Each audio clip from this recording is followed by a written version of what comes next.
Assalamualaikum warahmatullahi wabarakatuh. Salam sejahtera buat kita semua ya. Pada kesempatan ini Om ingin sedikit cerita ya tentang strategi masuk PTN favorit.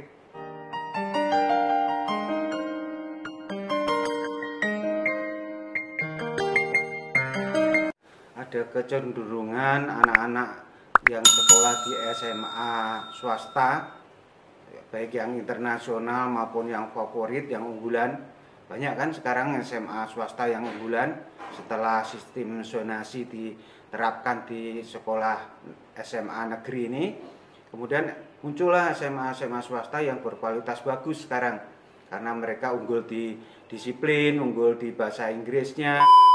Persaingan di masuk PTN mulai ketat dengan tambahnya anak-anak di SMA swasta. Ini yang agak menarik dan mesti dicermati oleh anak-anak yang lain bahwa kompetisi semakin ketat. Ada kecenderungan di kalangan anak-anak SMA swasta ini yang tidak ikut UTBK selama ini. Mereka cepat-cepat atau buru-buru menyimpulkan bahwa pasti dia tidak mampu untuk ikut UTBK dan nembus PTN. Padahal dari segi kemampuan akademiknya maupun dari sekolahnya bisa bersaing untuk UTBK, SBMPTN. Mereka rata-rata buru-buru mendaftar PTS sehingga tidak repot-repot belajar lagi untuk UTBK. Di seleksi PTN ini yang agak awal-awal itu kan selain SNMPTN itu adalah mandiri yang internasional. Ini sekitar mestinya ya sekitar Februari Maret itu sudah mulai pendaftaran, bahkan mulai seleksi gelombang pertama. Itu di banyak PTN. Coba kalian dicermati, dipantau terus perkembangan pendaftarannya. Dan menurut Om sih sebaiknya jangan buru-buru mendaftar di PTS, walaupun itu hanya dipakai sebagai cadangan. Alangkah baiknya kalian yang lulusan SMA swasta favorit atau unggulan atau SMA internasional sekalipun, ada baiknya mencoba di PTN yang jalur internasional.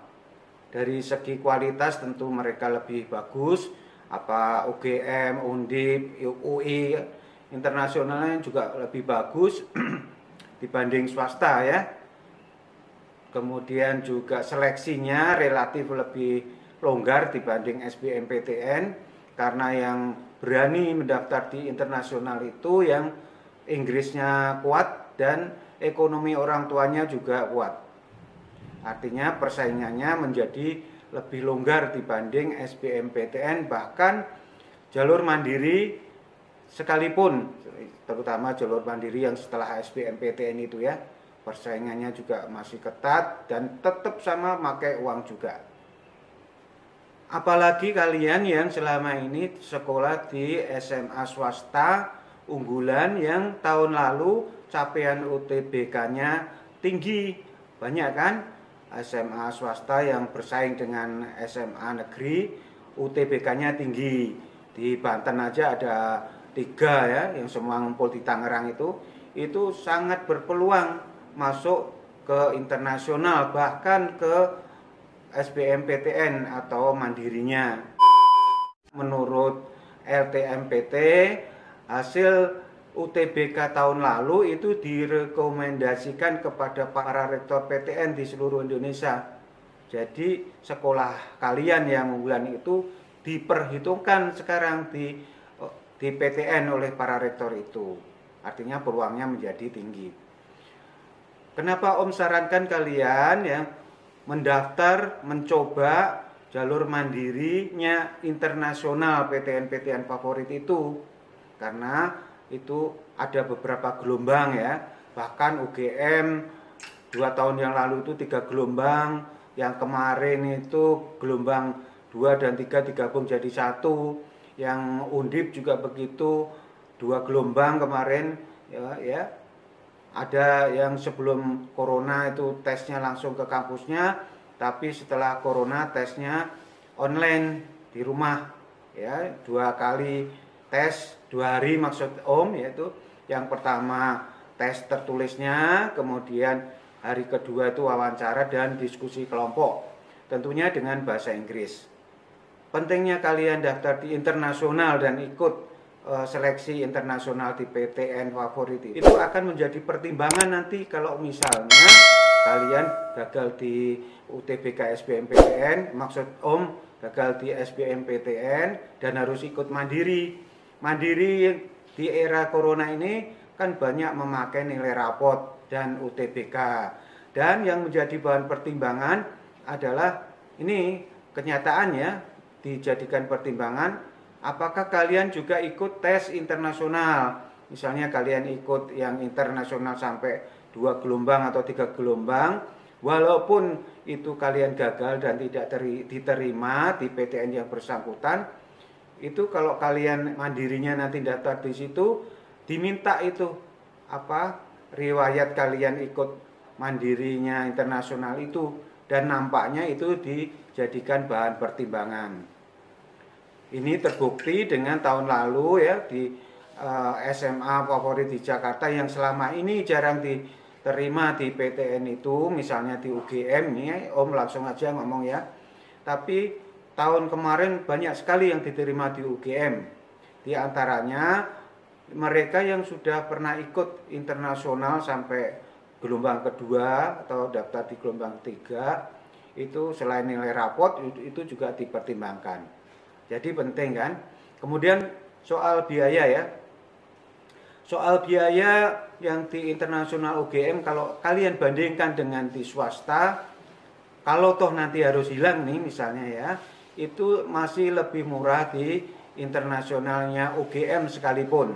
Apalagi kalau kalian bandingkan dengan UPH, makanya tidak kembali ratusan juta. Tapi kalau UGM misalnya Fakultas Kedokteran tidak pakai uang pangkal, tapi langsung membayar UKT yang 45 juta itu. Jadi kan hilang-hilang juga 45 juta. Hilang itu kalau kalian mencoba di UTBK SBMPTN atau di mandiri lagi, tetapi ngambil yang reguler dan kalian diterima di situ. Mungkin lebih murah ya, kalian lebih memilih yang reguler itu, hilang tapi 45 juta. Tapi kalau di UPH ratusan juta, kalian misalnya awal-awal sudah daftar, ya hilang itu. Jadi Om sarankan, kalau kalian mau ambil cadangan di PTS, sebaiknya setelah SBMPTN. Ya, jadi uang yang hilang pun tidak terlalu banyak. Bahkan setelah mandirinya PTN, kalian tidak usah khawatir nanti tidak mendapat kampus atau tidak bisa kuliah di swasta, karena insya Allah ya, dalam kondisi seperti ini siapapun bisa masuk ke swasta. Jangan buru-buru mengambil cadangan yang di PTS atau di swasta. Ambillah cadangan di PTN yang awal-awal ini, terutama yang internasional. Kemudian ada yang bertanya apakah setelah diterima di internasional, misalnya di UGM atau Undip, itu masih boleh ikut SBMPTN? Boleh. Bahkan ikut mandirinya di PTN lain pun boleh. Yang tidak boleh adalah kalian misalnya mandirinya tetap ngambil UGM, itu tidak boleh karena sudah diterima di internasionalnya UGM. Tapi kalau kalian SBMPTN-nya ngambil UI atau tetap ngambil SIMAK UI, ngambil Undip, boleh. Begitupun mandirinya, karena data kalian diterima di UGM itu tidak dimiliki oleh UI atau UGM kampus yang lain. Ya, karena ya internasional itu kan kewenangan sepenuhnya PTN yang, kecuali kalau kalian sudah diterima internasional UGM, tapi kalian SBMPTN-nya tetap milik UGM atau mandirinya utulnya milik UGM lagi. Itu biasanya yang diterima yang dari awal tadi. Itu ya. Jadi strateginya dari awal-awal ini mulai Februari Maret ini pantau terus jalur mandiri yang internasional. Terutama kalian yang merasa Inggrisnya kuat, kemudian orang tua ekonominya juga kuat, juga kalian dari sekolah-sekolah swasta internasional itu mau kemana lagi? Kalau nggak ngambil yang internasional, yang PTN, kalau toh nanti diterima di yang jalur reguler, itu juga lebih baik kan, lebih tenang ya.